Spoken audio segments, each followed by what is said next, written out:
My name is Kayla Thorne. I was the alpha queen of the Stonefang Wolves, until the night my life ended. At least, that's what everyone was told. But before I get to that night, you need to understand the world I came from. In my world, humans are born with two natures, human and wolf. We shift when needed.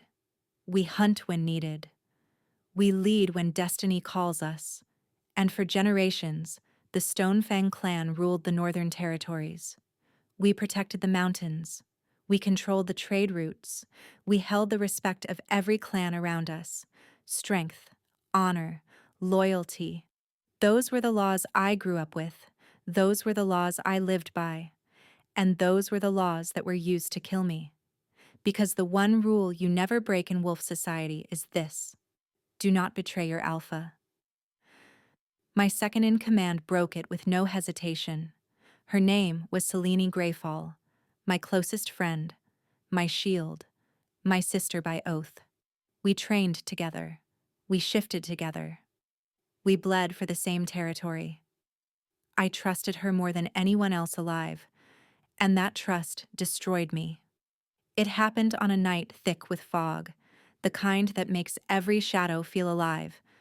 We were patrolling the ridge, just the two of us. It was supposed to be a routine loop around the border. But halfway across the ridge, she stopped walking. I turned toward her.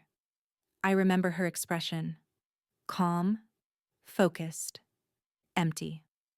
Kayla, she said, you've ruled long enough. I didn't understand. Not at first. Then she stepped behind me, and she pushed. I fell 40 feet into the ravine, hit rock, hit darkness, hit the end. At least, that's what she thought. The moment I hit the ground, my wolf surfaced. Not out of rage, not out of power, out of survival. My lungs burned, my ribs cracked, my vision blurred, but my wolf refused to die.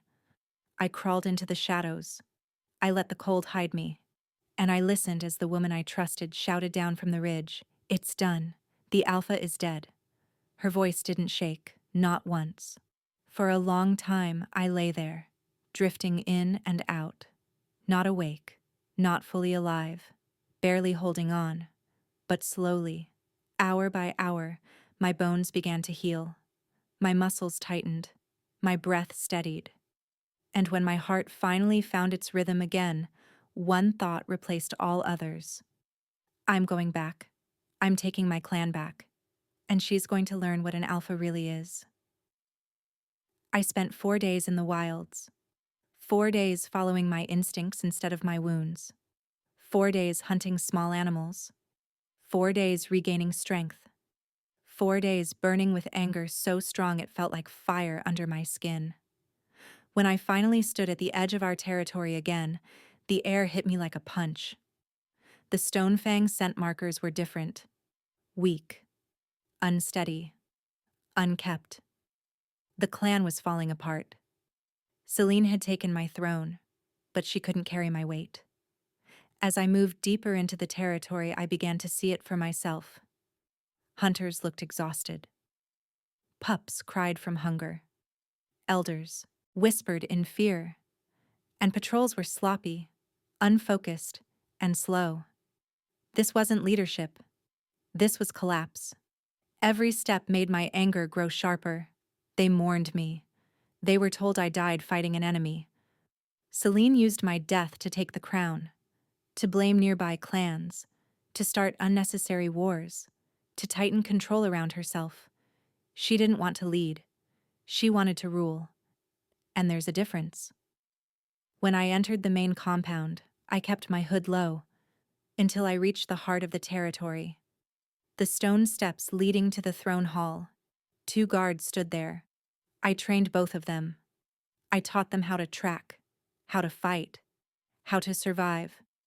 When they saw me, their faces went pale. "Alpha Kayla?" one whispered. I lifted my hood. The air shifted. Recognition hit them like lightning. "You're alive," the other said. "But we buried your crest. We lit the pyre.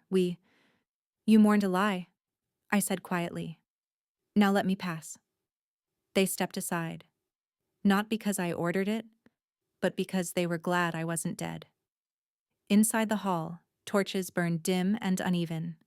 Shadows stretched across the stone like scars. The atmosphere felt wrong, wrong in a way that made my wolf growl under my skin. Celine sat on the throne, my throne. Her posture was rigid, her eyes were sharp. Her hands clenched the armrests like she expected an attack at any second. When she saw me, she froze. Her jaw trembled, her breath caught. For a moment, she actually looked like a child caught stealing. Then her fear turned into anger. "No," she said. "You're dead. You're dead. I made sure you were—" "You made sure I disappeared," I said. "Not the same thing." Her voice cracked. "You don't understand what I had to do." "Oh, I understand perfectly," I said. "You wanted power, so you tried to kill the only person standing between you and it." "I did it for the clan." "You did it for your ego." Her eyes flickered. She knew the truth. She just didn't want me to say it. "You can't come back," she whispered.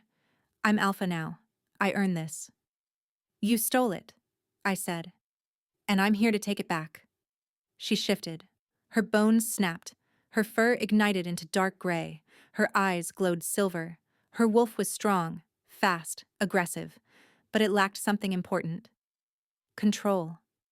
When I shifted, I let my wolf rise slowly, calm, certain, focused. Silver fur spread across my skin.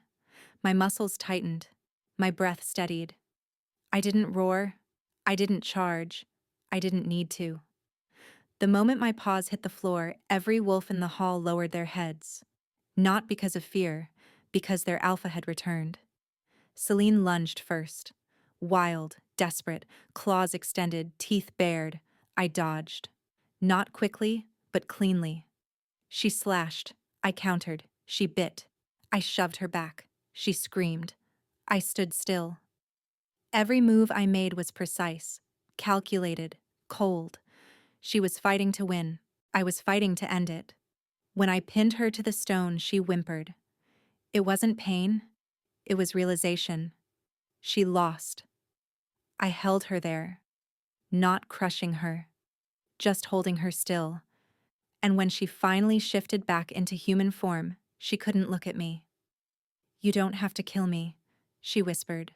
"Please, Kayla, please." "I'm not going to kill you," I said. "Death would spare you the consequences." Her breath trembled. "Then what are you going to do?" I leaned down until we were eye to eye. "You're going to live. You're going to watch this clan heal. You're going to watch it rise, and you're going to see everything you broke, repaired by the alpha who survived your betrayal." Tears filled her eyes, but I didn't feel pity, only clarity. When I stood again, the entire clan knelt, every wolf, every elder, every youngling. Not because I demanded it, because they felt what I was, their alpha, their leader, their survivor. And as I stepped toward the throne she stole, the weight of my return settled over the hall like a storm. I wasn't back for revenge. I was back to rule, to protect, to rebuild, to remind every clan in the world that the Stonefang Queen did not fall. I rose, I returned, I reclaimed everything. And from that day on, one truth shaped every breath in the Northern Territories. You can betray an alpha. You can wound an alpha. You can bury an alpha. But an alpha who survives never forgets, never forgives, and never falls again.